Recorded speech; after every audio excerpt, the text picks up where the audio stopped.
Hello and welcome back to the channel. This video you're about to see is the first in a series of videos with regards to a resto mod project we have done on a Thomas II locomotive, formerly known as Douglas. Douglas was a resident locomotive at Roswarp Miniature Railway, which has unfortunately ceased operation now, and we took ownership of this locomotive back at the beginning of the year.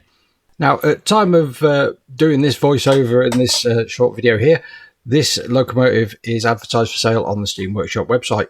There are a lot more pictures on there of the locomotive, but I will be doing a rundown in this video of all the modifications and changes we made to the locomotive. And as you can see from the pictures already, it has changed massively. Now, the biggest and most noticeable difference is the change in colour. It used to be in a bright red livery. It is now in a custom shade of grey. I call it blue, but it is actually from the grey colour spectrum. Now, the first stage of this restoration was for us to pull the locomotive apart. The boiler went away and got a full set of brand new tubes in it, all hydraulically tested to make sure it's all within tolerance. Next, we shortened the front of the frame by 3 inches, just to make everything a little bit more compact prior to getting the new running boards laser cut, which were riveted to new angle iron that runs the length of the engine, and some lovely little lamp brackets created for the front.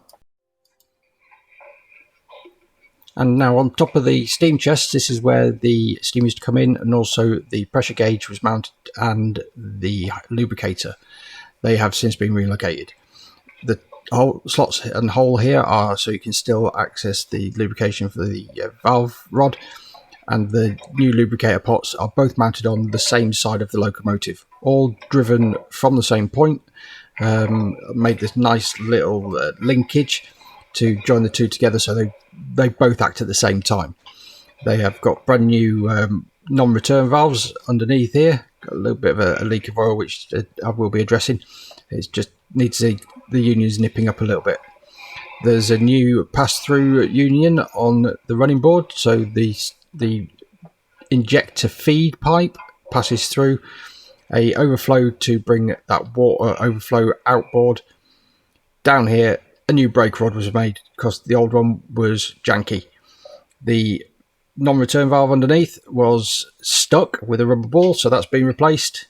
And also we put brand new blowdowns in opposing corners of the boiler. Up to the inside of the cab, this is where probably the biggest differences are. The brake valve has all been nicely repiped. All the pipes were the exact pipes that were on it. They've just been rerouted and made to look a little bit nicer. The valves are lovely painted red. A new whistle valve in the middle. It did used to just be a 90-degree ball valve. But yeah, wanted a proper whistle valve. New regulator handle. Gauge fittings were all cleaned up, and I had to fix all the mechanism for the door because all the pivot points were loose. Drain cocks have had modifications as well. The lever works really quite well now. Onto the reverser. Now, this only had 2 slots in it, and there were 2 slots in what looks like the reverse position. So I welded all the holes up and recut them. So now we've got 3 reverse notches and 4 forward notches, and also a mid-gear notch. Now, the reason it only had 2 slots in the reverse position was because of this, the return crank. It was actually facing the wrong way, so backwards was forwards and forwards was backwards. So that's been relocated, and a new taper pin put in it. It had a roll pin in before.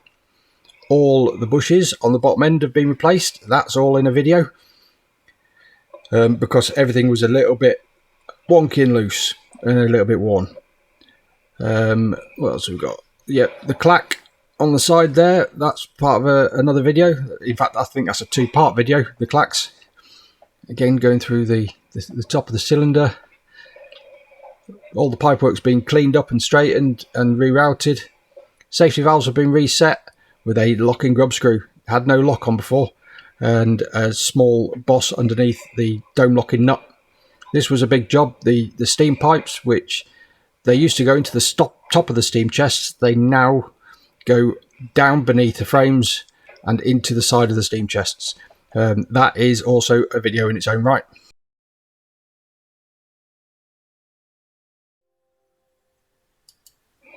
Now on to the tender. First thing we sorted was the brake. It needed a new brake line, which passes down beneath the frames and goes up to the caliper, which is on one of the axles. The disc and pads, the pads were heavily worn. Also, the caliper wasn't in the right position.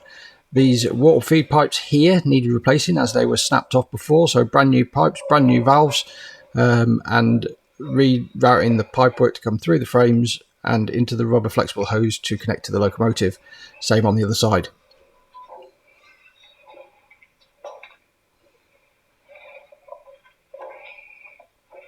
Here there is a bracket that's been made to tie the two sides of the tender body together because they were just kind of loose and flexing, so they needed some kind of support or the side would have ended up getting ripped off. The tank has been given a nice coat of black and a new lid was made. There was no lid for it. This one's nice, thick, heavy steel. It's got breathing holes in the bottom, so there's going to be no chance of creating a vacuum inside the water tank. Over here I have got the coal bunker. This was made in, it's going to be in one of the videos as well. This is purely to live on top of the water tank and house the coal to fuel the engine.